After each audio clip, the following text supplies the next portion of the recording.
Bonjour et bienvenue dans cette vidéo. Dans cette vidéo, on va voir comment avoir plein de clients sur GoElevel. Et en fait, il faut savoir que la plupart des gens tournent en rond parce qu'ils n'ont pas de méthode de prospection précise. Ils vont switcher entre différentes méthodes de prospection, que ce soit de la prospection téléphonique, par email, par SMS, ou même des DM sur Facebook, Instagram, etc.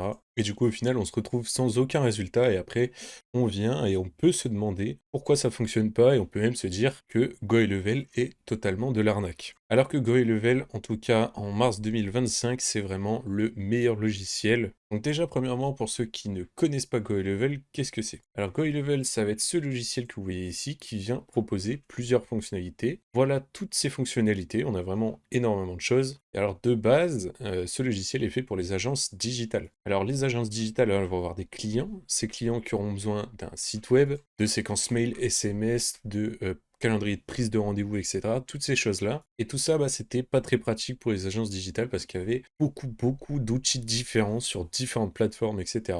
Et du coup, GoElevel s'est positionné là-dessus et ils ont réglé le problème puisqu'on a tout de disponible au même endroit. Et ce qui est bien en plus avec GoElevel, c'est qu'on peut revendre ça à nos clients sous marque blanche, c'est-à-dire qu'on aura notre petit logo ici, dans l'URL, ce sera notre nom de domaine, et vous allez pouvoir garder 100% des bénéfices, ils vont à rien vous prendre du tout. Pour l'abonnement du milieu, donc l'abonnement moyen que tout le monde prend en règle générale, vous avez un nombre de sous-comptes et donc de clients en illimité. Et du coup, pour ceux que ça intéresse, il y a dans la description ma formation sur GoElevel pour apprendre à l'utiliser de A à Z. Vous aurez aussi 30 jours d'essai gratuit à la place de 14 sur GoElevel, ainsi que 900 € de template pour Notion. Donc je trouve que c'est super bénéf. Vous pouvez foncer sur le lien dans la description. Donc du coup, première étape, comment trouver des clients sur GoElevel? Déjà, si tu connais rien à GoElevel, je t'invite fortement à suivre la formation. Et une fois que tu auras tâté un petit peu le logiciel et que tu vas pouvoir maîtriser GoElevel, à ce moment-là, tu vas pouvoir commencer à choisir des fonctionnalités que tu vas venir choisir là-dedans. Et ces fonctionnalités-là, tu vas pouvoir les revendre à une niche. Alors bien sûr, il faut savoir à qui tu souhaites apporter la valeur dans la niche. Il n'y a pas vraiment de règle de base pour choisir une niche, mais il faut quand même connaître la niche, connaître son jargon, être à l'aise avec cette niche, savoir ce que tu peux leur apporter, ce qu'ils n'ont pas, ce qu'il manque. Alors, il y a tout ce que vous voulez, que ce soit des agences IMO, des salons de spa, des coachs sportifs, des garagistes, n'importe quoi. Donc je pense qu'il faut vraiment attaquer un truc qui vous correspond et un truc cohérent avec vous, parce que si vous commencez à attaquer un truc que vous ne connaissez pas du tout, ça va vraiment pas le faire. Au niveau des niches et de leur budget, il y a la plupart des niches qui ont un budget, forcément. N'allez pas attaquer tout ce qui est professeur particulier, par exemple, parce qu'ils vont pas avoir de budget, ni même les demandeurs d'emploi, parce que pareil, ils vont pas avoir de budget, donc ça va pas être très bénéf pour vous. Maintenant, la deuxième chose à savoir, c'est que peu importe quand tu commences, c'est que tu vas devoir commencer par ton cercle chaud. Cercle chaud, c'est-à-dire que tu vas taper dans des personnes qui te connaissent et qui peuvent te faire confiance. Donc déjà, premièrement, c'est un gros gain de temps, parce que tu n'es pas obligé d'aller sur un marché froid avec un produit que tu n'as jamais vendu, produit sur lequel tu n'as aucun avis client, etc. T'as compris? Donc du coup, le mieux, c'est d'aller sur des personnes qui vous font déjà confiance, pour déjà leur faire payer moins cher que posé de base, et d'avoir des avis clients qui seront bien notés normalement. Ça, c'était l'étape donc numéro 2. Avant de passer à l'étape numéro 3, maintenant que vous êtes fait la main et que vous avez maîtrisé le service, vous allez devoir apprendre à mettre en place des processus pour tout simplement standardiser la mise en place du service. On ne veut pas que ça soit archaïque et donc toutes les étapes que je vais expliquer vont être super importantes. Vous allez devoir les faire bien comme il faut. Alors il n'y a pas de méthode miracle ou magique, il va falloir trouver votre propre méthode. Mais ce qui est sûr, c'est que standardiser les processus, c'est vraiment une des clés pour bien scale. Et alors sur GoElevel, donc du coup, il y a un truc qui s'appelle les snapshots. On tourne dans la vue agence. Maintenant, je vais dans Account Snapshot juste ici. Là, vous allez retrouver vos snapshots que vous avez sur GoElevel. Et en fait, les snapshots, ça va vous permettre de ne pas repartir à zéro quand vous allez à un nouveau client. Ça va vous garder les bases, les fortifications d'un nouveau compte, d'un nouveau sous-compte. Et donc, plutôt que de repartir à zéro, vous allez récupérer le travail que vous avez fait pour le client d'avant et le copier-coller dans le compte du nouveau client. Et donc, du coup, vous n'avez pas à vous taper tout ce qui est tunnel de vente, pipelines,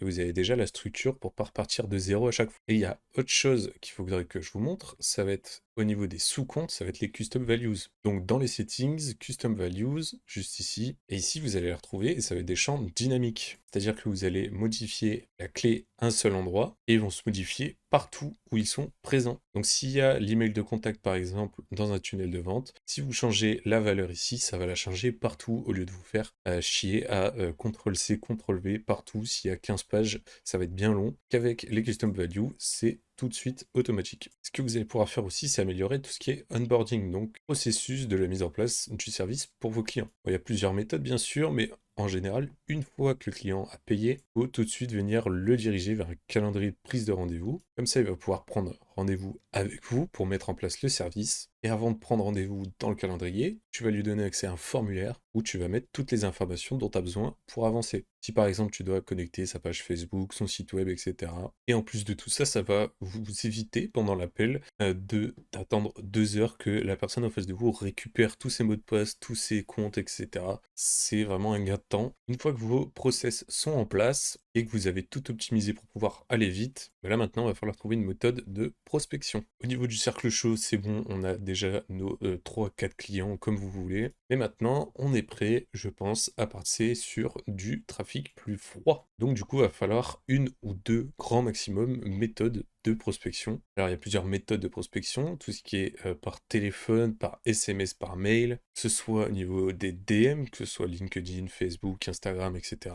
Vous avez le SEO, la publicité. La publicité, faites attention, c'est beaucoup d'argent pour pas grand-chose, donc en premier lieu, je vous le déconseille. Au niveau des prospections téléphoniques, vous avez besoin donc du coup de votre téléphone et d'une liste de personnes à appeler. Donc là, par exemple, si votre cible, c'est les garagistes à Perpignan, j'en sais rien, vous allez avoir toute la liste des garagistes sur Perpignan, vous allez avoir tout ce qui est numéro de téléphone et site web à chaque fois, et si vous souhaitez les scraper plus rapidement, vous pouvez avoir l'extension Chrome Instant Data Scrapper. Icon, c'est une petite Pokéball et ça va vous permettre de scraper toute la page en entier pour à la fin pouvoir exporter ça en .csv. Comme ça, vous avez une liste bien propre, bien organisée sur un Google Sheet et ça sera beaucoup plus simple que d'appeler un par un via cette liste-là. Alors la prospection téléphonique, c'est bien, mais il faut être très à l'aise au téléphone, bien sûr, savoir vendre son produit. Et en plus de tout ça, il faut beaucoup d'énergie. Donc si vraiment vous n'êtes pas à l'aise à l'oral et au téléphone, je vous déconseille de commencer par ça. Ensuite, pour ce qui est de la prospection, vous avez les emails froids. Donc dans GoHelloWell, si vous souhaitez envoyer des séquences mail, vous allez dans email, campagne, et vous allez pouvoir créer une campagne d'email pour faire de la prospection. Alors normalement, il faut préchauffer ces domaines, envoyer 50 emails par jour, par domaine si vous voulez pas faire griller l'autorité de votre domaine, mais si vous en foutez complètement de votre domaine et que vous en avez rien à foutre, vous pouvez envoyer des salves de 50, 100 000 mails d'un coup avec un seul domaine. Ça peut fonctionner. C'était faire de la prospection à la main, on peut le faire par SMS, donc pareil, vous reprenez les listes de Google, faut bien garder juste les 06 et les 07. Si vous souhaitez un service pour automatiser tout ce qui est les SMS, je peux vous conseiller donc WaGHL qui est tout simplement un service pour GoHelloWell. Et donc vous allez pouvoir essayer d'envoyer des SMS en masse sur WhatsApp. Ça peut être une méthode de prospection super puissante, mais faites très attention parce que la limite ça doit être 200 SMS par jour. Après, vous pouvez dire au revoir à votre WhatsApp. Donc faites très attention, c'est très conseillé parce que ça peut considérer comme spam et vous faire bannir de WhatsApp. Mais si vous vous en foutez, je sais pas, vous avez pris une eSIM pour ce numéro-là, vous pouvez y aller, hein. Ça par contre c'est pas gratuit, pour un compte ça doit être 20 balles par mois. Au niveau des mails et SMS, ce que je ferai en premier lieu c'est de mettre un calendrier de prise de rendez-vous directement dans l'email, tout simplement avec une petite phrase: si vous êtes intéressé, prenez rendez-vous. Cette méthode marche bien, il faut juste faire attention à pas avoir de clients non qualifiés et qui peuvent vous faire perdre votre temps. Donc je vous invite à faire un formulaire de disqualification. Donc sur GoHelloWell, on peut faire un formulaire si la personne ne respecte pas un critère, si par exemple le budget n'est pas assez élevé, etc. On peut disqualifier la personne. Ça va être disponible dans la partie site, formulaire. Vous avez la création de formulaire qui est disponible ici. Vous pouvez en créer une nouvelle juste ici et vous pouvez personnaliser votre formulaire à 100%. Ensuite, prochaine méthode pour trouver des clients sur Instagram, Facebook, en DM tout simplement. Vous allez pouvoir leur envoyer des DM pour leur proposer vos services tout simplement. Puis vous avez, si vous envoyez une cinquantaine de DM, que ce soit sur Insta et sur Facebook, ça fait énormément à la fin du mois et donc il y a forcément quelqu'un qui va vous répondre. Donc voilà, faut choisir tout simplement ta façon de prospecter, te focus là-dessus. Le but, ça va être d'avoir du trafic et d'avoir des rendez-vous. Ce qui nous mène donc tout ça à l'étape numéro 5 qui va être de scraper les données dans le cas où on fait de la prospection téléphonique, du SMS ou des DM. Et donc pour ça, il va falloir quelque chose pour standardiser les données. Si jamais tu commences à avoir quelques clients, tu vas pouvoir tout simplement déléguer des tâches et former quelqu'un à scraper les données pour toi ou à faire les appels pour toi. Et donc il va te falloir un logiciel qui va te permettre de scraper des datas en masse. Donc pour ça, tu as des logiciels comme par exemple Lead Swift. Donc là-dessus, tu vas pouvoir rentrer ta niche, donc peu importe le nom de ta niche. ça va te donner une liste avec tous les numéros de téléphone, mail, site web, etc. Donc il te faut vraiment une méthode que tu vas pouvoir prendre à quelqu'un d'autre derrière. Et donc du coup, l'étape numéro 6, ça va être l'appel de vente. Parce qu'à chaque fois que tu vas faire de la prospection, ton unique objectif à la fin, c'est de rediriger sur un appel de vente. Ou à la fin de l'appel, ça doit devenir un client. Donc à la fin de ton rendez-vous, tu auras adapté le prospect en fonction du service que tu vends. Si tu viens à vendre des services à plus de 200, 300 euros par mois, vaut mieux le faire en plusieurs rendez-vous pour être sûr. Et cet appel de vente, tu vas devoir le structurer tout le temps de la même manière. Il faut que tu sois sûr de ton coût et qu'à la fin, tu closes un maximum de personnes. On veut optimiser au maximum le taux de conversion. Et donc ça, il va te falloir une structure pour ton appel de vente que tu maîtrises sur le bout des doigts. Voilà pour l'étape numéro 6, maintenant l'étape numéro 7. Et donc du coup, ce qui peut aussi vous aider, c'est les campagnes d'affiliation. Je pense que vous connaissez tous le but d'une campagne d'affiliation. Quelqu'un va faire votre pub et vous allez lui redonner un pourcentage de la vente. Vous pouvez tout paramétrer si c'est une commission en une fois récurrente. Et donc grâce à ça, le bouche à oreille va être juste exceptionnel. Parce que tout simplement, ça peut arrondir les fins de mois. Hein. Personne ne dit non à un petit complément de revenu. Donc les affiliés peuvent vraiment vous aider là-dessus. Ça peut très très bien marcher. Et dans tous les cas, ça coûte rien d'essayer, mais si ça ne rapporte personne, et ben ça ne vous coûtera rien. En tout cas, j'espère que tu as aimé cette vidéo. N'hésite pas à t'abonner. On se dit à la prochaine pour une autre vidéo. Ciao ciao.